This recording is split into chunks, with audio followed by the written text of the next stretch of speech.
চিম্বুক পাহাড়, চিম্বুক পর্যটন কেন্দ্র। এইখানটাতে আসছি। আজকে বৃষ্টি নেই, যদিও গত 2 দিন বৃষ্টিতে ভিজছি আমরা। রোদ বৃষ্টির মাঝামাঝি একটি অবস্থা। বান্দরবন জেলা সদর থেকে 26 কিলোমিটার দূরে। আর এই পথে আসার যে দৃশ্য, সেটা কিন্তু খুবই চমৎকার।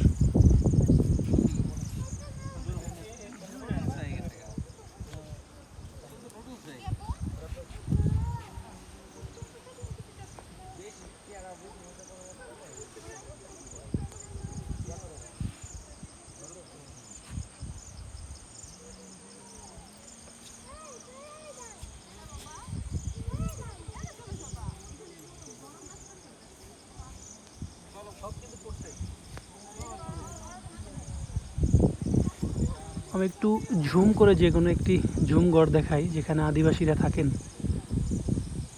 এই যে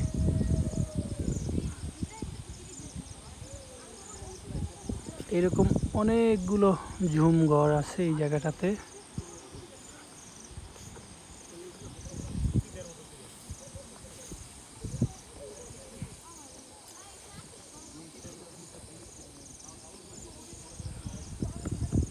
শীতকালে কিন্তু আরেকটু ক্লিয়ার থাকবে, মেঘ না থাকার কারণে।